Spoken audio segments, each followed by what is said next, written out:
Selamat siang, dokter dan juga teman-teman yang menyaksikan video ini.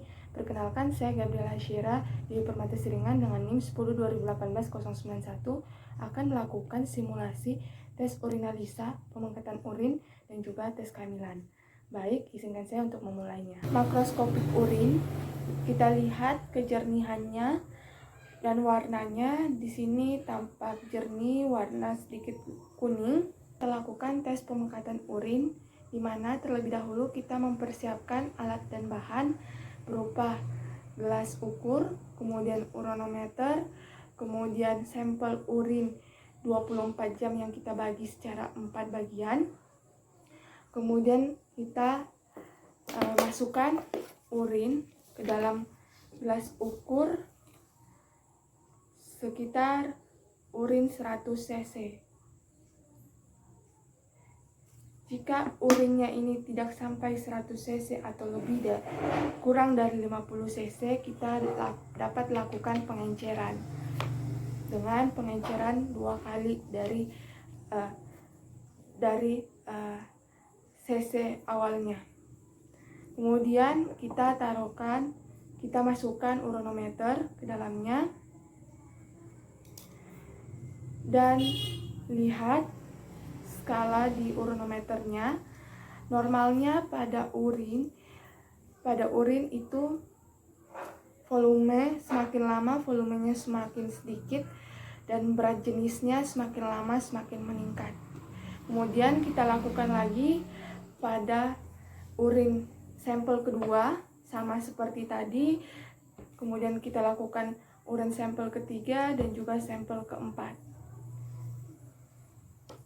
Kemudian kita lakukan pemeriksaan urin dengan carik celup. Kita masukkan carik celup ke dalam urinnya. Kemudian nanti pada tabung carik celup kita sesuaikan warna dari hasil urin tersebut. Baik, sekarang kita lakukan tes kehamilan, di mana kita siapkan alat dan bahan dengan cara tes aglutinasi berupa urin pagi, kemudian ada kontrol negatif, kontrol positif, dan juga HCG lateksnya dan juga kertas lateksnya. Nah, pertama kita teteskan urin pada kertas lateksnya, kemudian kita berikan kontrol negatif pada kertas lateks lingkaran kedua, kemudian kontrol positif pada lingkaran yang ketiga, kemudian HCG lateksnya di ketiga lingkaran tersebut.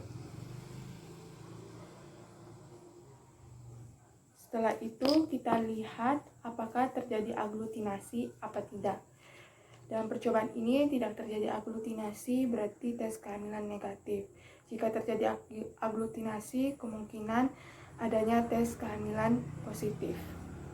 Selanjutnya kita lakukan pemeriksaan protein urin, di mana pertama kita siapkan urin sebanyak 2 cc. Kita ukur terlebih dahulu.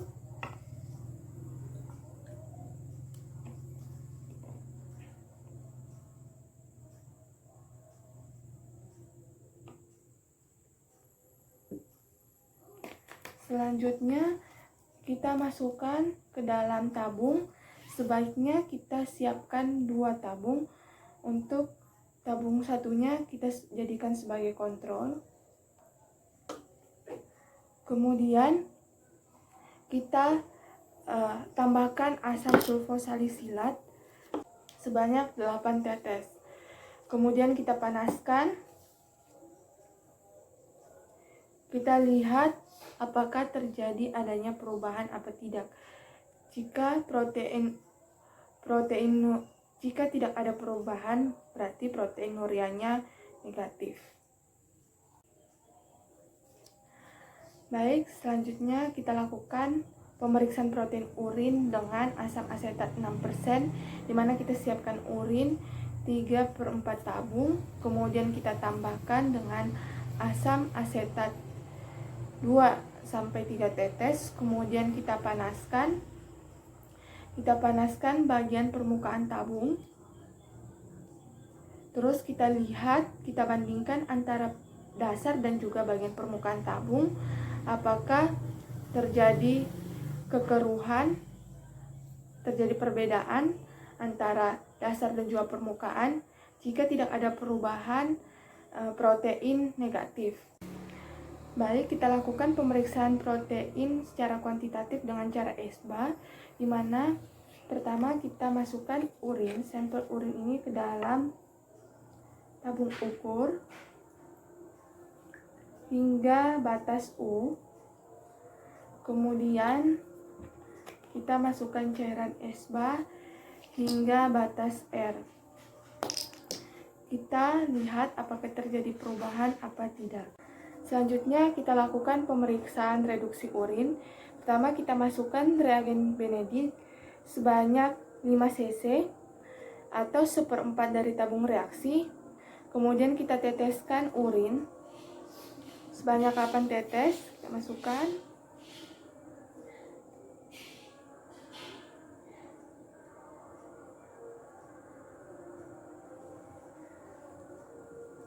Selanjutnya kita masukkan ke dalam pemanas air. Kita tunggu selama 5 menit. Kemudian kita ambil, kita lihat apakah hasilnya.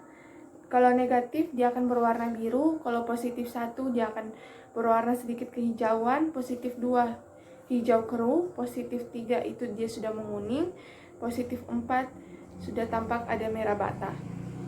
Baik, selanjutnya kita lakukan pemeriksaan keton dengan reagen Rotra, di mana pertama kita isi tabung reaksi dengan urin sebanyak 5 cc.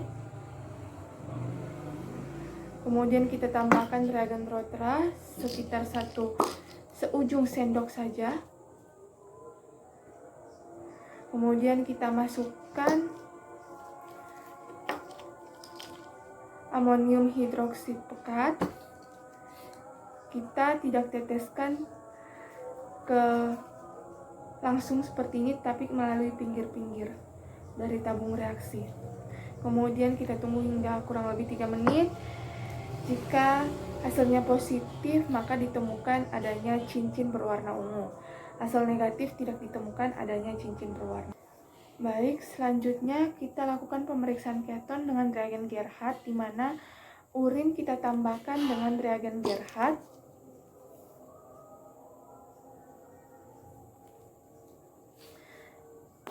Setelah itu kita saring.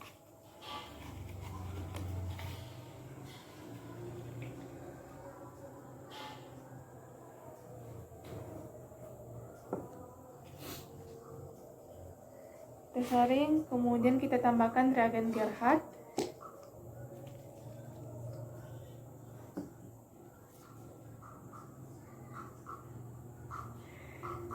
Jika positif, kita akan temukan berwarna ungu, tapi jika negatif, kita tidak lihat adanya perubahan warna.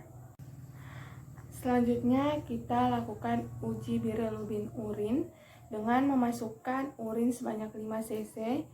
Kemudian kita tutup menggunakan tangan seperti ini. Dan kita kocok. Apakah dia terdapat busa apa tidak. Jika seperti ini tidak ada busa, ditemukan atau dinyatakan bilirubin negatif. Jika terdapat adanya busa, dinyatakan bilirubin positif. Baik, selanjutnya kita lakukan pemeriksaan Hersen, uji bilirubin urin juga secara Hersen, di mana kita siapkan urin sebanyak 5 cc, kemudian kita tambahkan dengan BSL 2% sebanyak 5 cc juga. Kita tambahkan terlebih dahulu. Kemudian kita saring.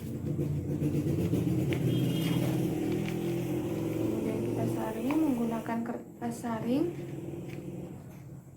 urinnya.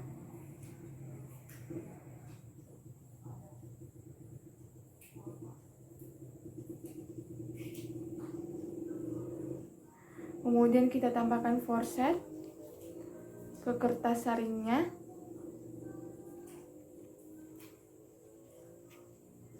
Setelah kita saring seperti ini,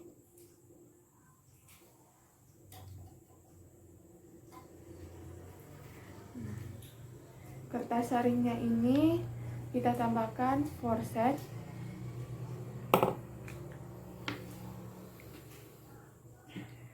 Kemudian kita akan lihat jika positif dia akan berwarna kehijauan, sedangkan jika negatif dia tampak polos seperti ini.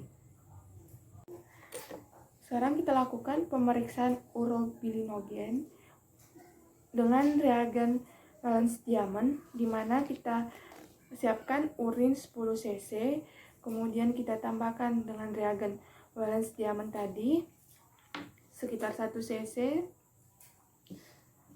Kemudian kita lihat dengan dasar putih, kita lihat dari atas akan terbentuk adanya warna merah.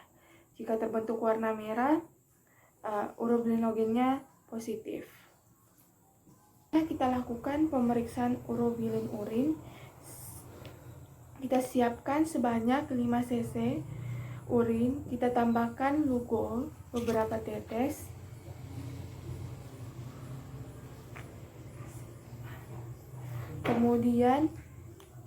Kemudian kita tambahkan clearancer singer sebanyak 5 cc.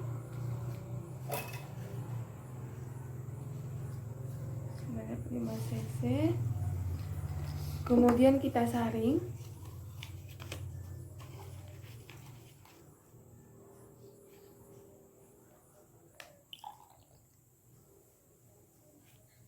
Kemudian kita lihat dengan latar belakang hitam. Ini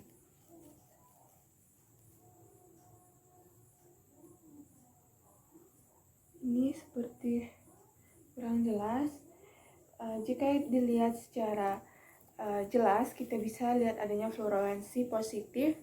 Kalau positif 2 kita lihat warnanya agak lebih terang, jika negatif warnanya sedikit jernih. Selanjutnya kita lakukan pemeriksaan sedimen urin, di mana ini sampel urin kita tuang sebanyak 7-8 cc kurang lebih. Kemudian kita masukkan ke sentrifuge.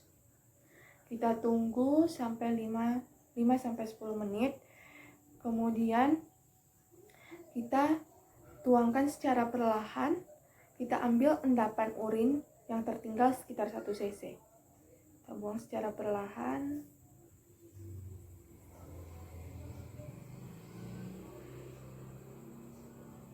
Kemudian ada tersisa endapan urinnya kurang lebih sekitar 1 cc. Kemudian setelah itu kita teteskan ke gelas kaca.